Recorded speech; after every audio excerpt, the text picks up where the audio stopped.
Second is nutritional anemia. So what is nutritional anemia? It is causes of deficiency of iron, folic acid, vitamin B12 and protein in our diet. जब हमारे diet में iron, folic acid, vitamin B12 और protein इन सब की कमी होती है तब हमें न्यूट्रिशनल एनीमिया होता है। तो इनकी कमी दूर करने के लिए हमें पूरा न्यूट्रिशियस फूड लेना चाहिए जिसके अंदर हमारी सारी कमियां जो है प्रोटीन की, विटामिन्स की, आयरन की, फॉलिक एसिड की, तो ये सारी कमियां पूरी होनी चाहिए। तो न्यूट्रिशियस वाला फूड लेंगे तब हमें न्यूट्रिशनल एनीमिया नहीं होगा। तो जब हमारी बॉडी के अंदर HB काउंट है वो कम होते हैं तब हमें आयरन डेफिशिएंसी होती है। तो आयरन डेफिशिएंसी और जो सेकंड है विटामिन B12 डेफिशिएंसी, ये बहुत कॉमन डेफिशिएंसी है। नॉर्मली यही हमारी रिपोर्ट के अंदर जब हमारा कंप्लीट ब्लड काउंट रिपोर्ट होता है उसके अंदर मेनली आयरन डेफिशिएंसी और विटामिन B12 डेफिशिएंसी बहुत कॉमनली हमें देखने को मिलती है। तो जब आयरन डेफिशिएंसी होती है तब हमें ज़्यादातर जो लीफी वेजिटेबल्स है, ग्रीन वेजिटेबल्स हैं, वो लेनी चाहिए जो हमारी आयरन की जो डेफिशिएंसी है, आयरन की जो कमी है हमारी बॉडी में, उसको कम करती है। और जब विटामिन B12 की जब कमी होती है, विटामिन B12 डेफिशिएंसी होती है हमें, तब हमें मिल्क है, बटर है, ये ज़्यादा अमाउंट में हमें खाना चाहिए। हमारी जो डाइट है उसके अंदर हमें ये ऐसे फूड का इंक्लूड करना चाहिए जो हमारी बॉडी में सारी चीज़ों की कमी पूरी करें। विटामिन्स है, सारे विटामिन्स हो गए, विटामिन B12 मेनली, प्रोटीन हो गया, फॉलिक एसिड हो गया है, तो इन सब की कमी पूरी करें। हमें पूरा एक न्यूट्रिशियस फूड लेना चाहिए। तो अगर हम प्रॉपर अमाउंट में सारे पूरा न्यूट्रिशियस फूड लेंगे तब हमें न्यूट्रिशनल एनीमिया नहीं होगा। हमारे खाने पीने में हम जितना अच्छे से ध्यान देंगे तो हमारी बॉडी में ये न्यूट्रिशनल एनीमिया नहीं होगा। मेनली सबसे कॉमन है कौन से? Iron deficiency and vitamin B12 deficiency.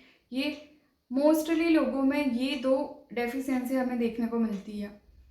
तो इसमें ये है कि जब हमारी बॉडी में हम CBC ब्लड काउंट जब करवाते हैं उसके अंदर हमारा HB काउंट, हमारा RBC काउंट कुछ इंक्लूड होता है। तो इसमें हमें जब HB काउंट दिखता है वो अगर सबसे लो है तो आयरन डेफिशिएंसी है हमें, तो हमें उसके लिए उस रिपोर्ट के हिसाब से हमें खुद की बॉडी पे प्रॉपर ध्यान देना चाहिए और उस हिसाब से प्रॉपर न्यूट्रिशियस फूड लेना चाहिए। जिसकी कमी हो वो प्रॉपर ध्यान में रख के हमें खाने पीने पे ध्यान देना चाहिए। और इन जनरली भी जब हमारी डाइट होती है हमें उस डाइट में सारी चीज़ें इंक्लूड करनी चाहिए जो हमारी बॉडी में ज़रूरत है जिन चीज़ों की, और जिन चीज़ों की कमी है उसको भी पूरा करें। कॉजेज़ ऑफ एनीमिया, तो उसमें फर्स्ट कॉज है लॉस ऑफ ब्लड। तो as the name says loss of blood, तो हमारी बॉडी में ब्लड का लॉस किसी भी तरह से, किसी भी रीज़न से अगर बहुत ज़्यादा ब्लड का लॉस हुआ होता है तब हमें एनीमिया होता ही है।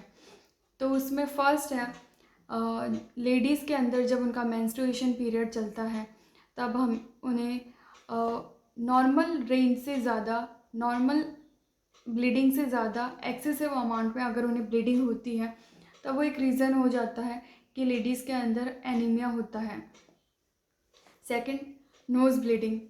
हमारी नोज़ से जब ब्लीडिंग होती है जनरली ये हमें बच्चों में देखने को मिलता है और वो भी समर्स के टाइम पे। तो जून जुलाई के टाइम पे जब हम देखते हैं बच्चों के अंदर नोज़ ब्लीडिंग होने, ये नॉर्मली हमें देखने को मिलता है कि बच्चों को नोज़ ब्लीडिंग हो जाती है क्योंकि बच्चे धूप में बहुत खेलते होते हैं।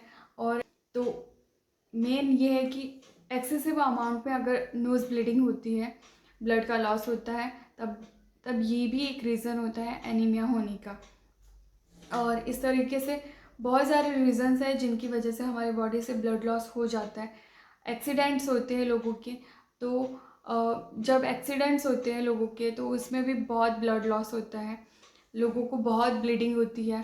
तब एक एक्सेसिव अमाउंट में उनकी बॉडी से जब ब्लड का लॉस होता है तब वो एक रीज़न हो जाता है कि उन्हें एनीमिया होता है और उनको ब्लड के बॉटल्स लेने पड़ जाते हैं। तब इस तरीके से बहुत सारे रीज़न्स हैं ब्लड लॉस होने के, और इस तरीके से बहुत सारे तरीक़ों से हमारी बॉडी के अंदर ब्लड लॉस हमें हो जाता है, हमें बहुत तरीक़ों से ब्लीडिंग हो जाती है। तब अगर ब्लीडिंग बहुत ज़्यादा अमाउंट में हो जाती है तब वो एक रीज़न हो जाता है कि हमें एनीमिया होता है।